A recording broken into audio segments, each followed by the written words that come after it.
Now the first step is just removing this strut bar, and as you can see we have these plastic panels, so you just have to peel off these plastic panels. They're just really held in by rubber grommets on the bottom. Okay, just plastic clips and rubber grommets throughout the engine bay. This is the driver's side. Two little clips just press towards you. This pops off.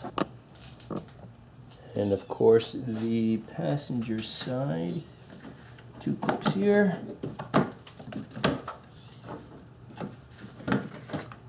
Okay. Now removing the strut brace is quite easy. You have 3 fasteners here on the passenger side, another 3 on the driver's side. These are 12mm fasteners. And then just look around right here. There's a connection point just for a bracket that leads. This is your electronic throttle control. So there's a 10mm fastener right here. I think there may be something on the other end. Yeah, it looks like right here. And then the bar is just simply removed from the engine bay. Now sometimes these fasteners can be quite difficult to remove with just basic hand tools. This is just a 3/8 drive ratchet, and again an extension with a 12mm socket. But then what I do, instead of placing all my strength and really creating a pressure point here on my palm, I just have an 18mm 1/2" drive socket with an extension. So in other words, now I have a longer handle to really drive these loose.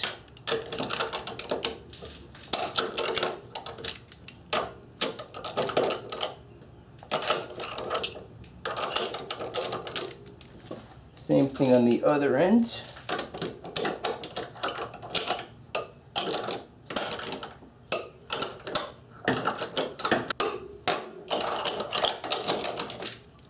And you can also spray down some PB Blaster or WD-40. I'm okay in this case because I did a video on how to remove one of these just a few months ago. But again, I should mention that spray down some WD-40 or some PB Blaster.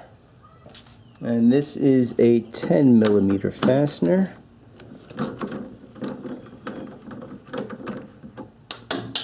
Whoops, that was a lot shorter than I thought. That's okay, it just went underneath the vehicle. One of the best tools you can have certainly is, whoops, geez, I'm dropping everything today. I have a little bit of poison ivy, so I don't want to put too much pressure on my hands, unfortunately, but a magnetic tool though, just to get back what I'm talking about. And then we just have a harness connector right here, a clip, needle nose pliers. Okay. It's not very heavy, just be gentle. It's hollow, so it's not heavy at all.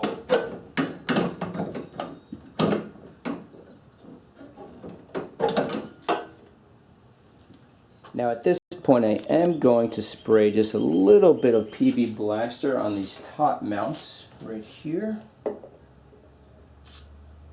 These have to be removed to remove the strut from the vehicle. Let's go over to the passenger side. Now to break the lug nuts loose, I just have an 18-inch breaker bar. It's a 1/2" drive along with an 18mm socket. And every tool you'll see here in this video, if you need anything, I'll have links in the description box below to our Amazon affiliate site. The breaker bar makes it super easy to break these lug nuts loose. Super easy. Okay, I'll do the other thing, same thing on the passenger side. In this video, I'm just going to show one side. What you see on this side, it's the exact same thing on the passenger side. Now finding a jacking spot is super simple. Right smack in the middle, you have the front cross member. It's the only section that you'll find no plastic covering the cross member. So just jack it up from this location. Once both wheels are off the ground, we'll place it safely on jack stands. And this is a Craftsman 3-ton jack if you're curious. I sort of like the Craftsman jack because it has a lot of lifting capability. Around 6 years old, 0 problems with the jack.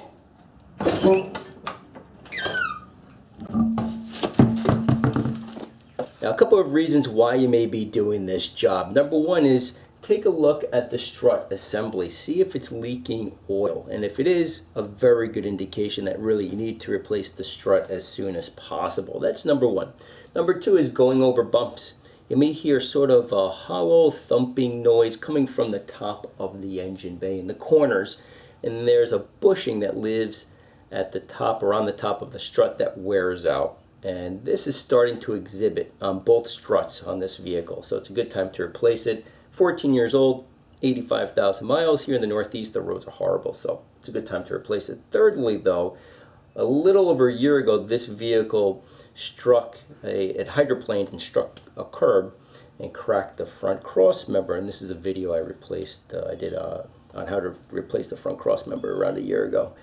And at that time, I replaced everything on the passenger side, the lower control arm, the steering knuckle, but I left the strut intact. And that's because the strut was perfectly fine. I did have it checked out for straightness, but again, it's a good time to replace these. Now, removing the strut on this vehicle is very, very simple. Right here, you have a damper fork. Okay, so here's your axle, that's your transmission.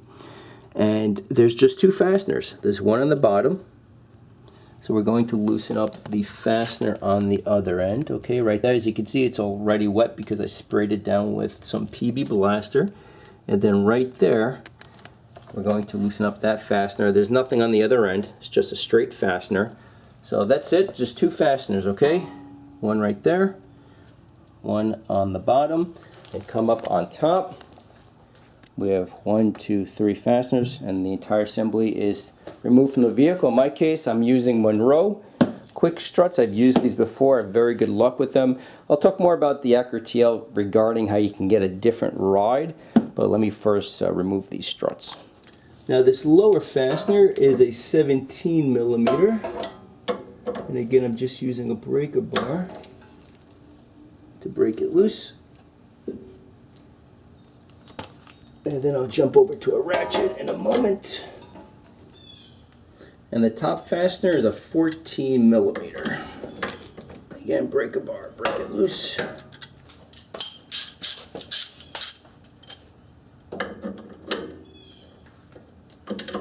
Let me just bring you in for a different view.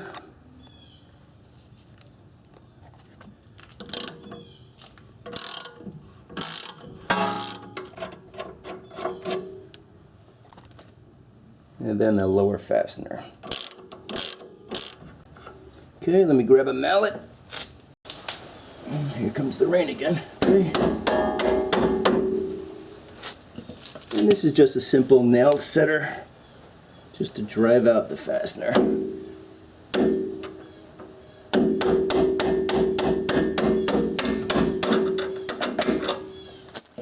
Grab it from the other end. Okay, good to go. So at this point, this lower fork is loose. You can remove it. I'm going to leave it in place and just loosen up the fasteners on top of the shock tower. Now, these top fasteners are 17 millimeter. They're actually quite large. Typically in other vehicles, maybe they're 13, 14 millimeter, but they're quite large fasteners on the TL here. Pretty tight. Let me grab the breaker bar. Also, grab yourself a moving blanket, just something to cover the fender. You don't want to scratch anything. Okay, breaker bar, here we go. If you don't have a breaker bar, again, use the extension trick I showed earlier. I'll give you an example very quickly. Hold on. So let's say all that you have is a 3/8 drive. These are really tight. There's no way you can remove it, but you're gonna hurt your hands. Don't go crazy. Grab another socket. Okay, place it over the end of the socket. I'm sorry, of the ratchet. And have an extension. Give yourself a lot more leverage. Okay, to break these loose. But use a breaker bar. You don't want to damage the ratchet mechanism inside the tool. And you just want to be careful when you do this. In other words, you don't want to throw out your back.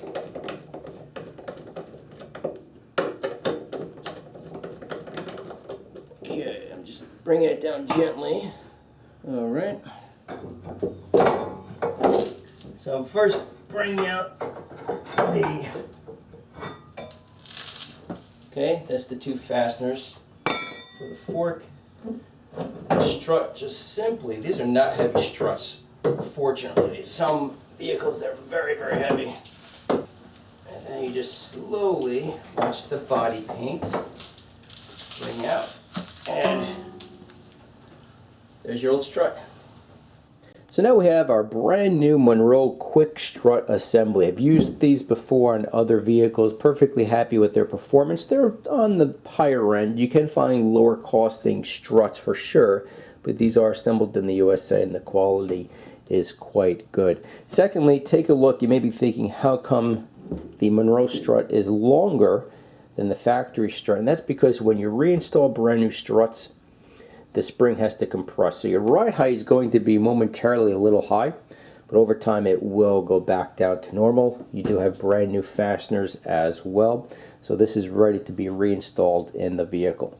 Now, one quick thing I just want to mention, if anyone owns a third generation TL, this may interest you. So again, the third generation TL runs from 2004 until 2008. And when this vehicle came out in 2004 and up to 2006, it ran a harder, sporty suspension. In my opinion, it's a little too hard. Again, this is an 06. And then in 2007, Acura redesigned their strut to be more compliant, if you will, more touring, a little bit softer in 2007 and in 2008 for the third generation. So if you look up the part number, if you want an Acura strut, which you can purchase, a little bit more money, of course, but the part numbers between 2006 and 2007 are different. So if you are purchasing an Acura strut, make sure you put the correct year for your vehicle when you buy the part online or at the dealership. The interesting thing is, though, on a quick strut, the part number is the same from 2004 until 2008. Not one difference. So I don't know if this will be a hard suspension like this vehicle was set up from the factory, or a little bit softer.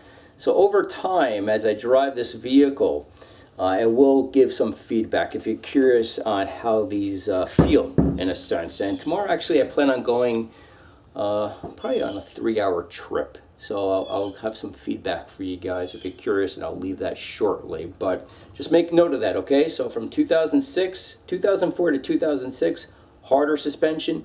2007, 2008, a little bit softer. All right, now before I reinstall the strut, I just want to show you this right now at the bottom of the strut. So again, here's the entire assembly. Toward the bottom, there's a little notch.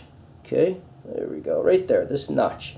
This notch has to be, hold on, has to be facing the engine. Okay, so in other words, you want it facing the engine, this notch. Don't face it this way. You don't want this notch facing the outside toward the wheel, okay? Make sure it's in this direction. Now when you're ready to reinstall the strut, make sure you have the new fasteners handy. Make sure you guys can see this, okay? Because I'm going to feed in the strut, and then once I place it in the right position, I need the fasteners to hold it in place. Okay, so I have the fasteners nearby. Let me just line this up first. There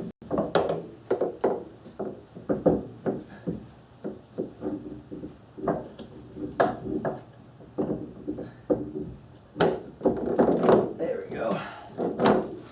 And I'll come back down in a moment and I'll show you how I got this in. It's a little tight, but let me just quickly show you. And then we'll wrap it up here. So now the strut is loosely installed. Now it did take me a good 2 minutes to get this installed. The problem I had, once the strut was striking in the top of its mount, don't forget this is artificially long now. It's not as short as the factory strut because it's a brand new strut. The spring hasn't compressed yet, so it's a little bit too long. And the bottom of the strut, as you can see, these marks here, it was striking the very, very top of the tie rod. So two options in the case if you really have trouble. Number one is you could just remove the tie rod. If you need a guide, I'll include a link of when we replaced the front cross member, and I show on how I removed the tie rod. It's very, very simple. But you can remove the tie rod and just swing in the strut and reinstall the tie rod. In my case, it was literally this, the bottom of the strut was right here. You can sort of see the marks.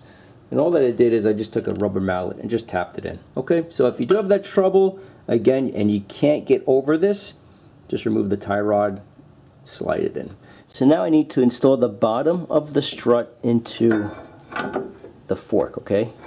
But as you can see, again, it's artificially long. It's very, very hard. Let me just zoom in here. You see, I have maybe 1/4 of an inch to meet, so all that I'm going to do is push down. Let me just do this. Push down on the hub with my foot like this, okay? Just push down on it. And that gives you enough clearance to get this in here.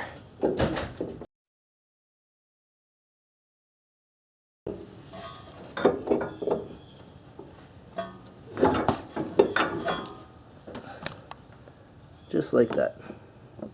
So now to seat the bottom of that strut into the fork assembly, I'm just slowly jacking up, okay? The bottom. And just watch how that sits in, okay? Can you see? There we go. Just like that. There we go.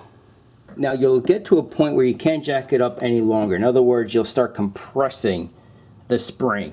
And that's fine. That's a good point. As you can see, I'm pretty much almost ready to install the fasteners. The main thing you need to verify is that this slit on the bottom of the strut, as I showed earlier, this notch of the strut fits in the slit. If it doesn't, then you have to fix that. So that's the main thing. Make sure it fits in the opening that the fork provides. Now to install this lower fastener, again, if you have someone helping you, big plus. But I'm just inserting it. As you can see, I can't really go any further, so I'm pressing down on the hub. May want to tap it, hold on. There we go.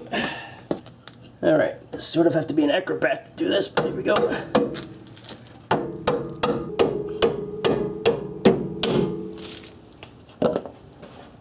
Okay, and we're going to torque these in a moment. So we're almost done with the installation. The last step is I need to place a jack right below the lower control arm, and I'm going to place, there we go, I want to jack this up before I torque anything down.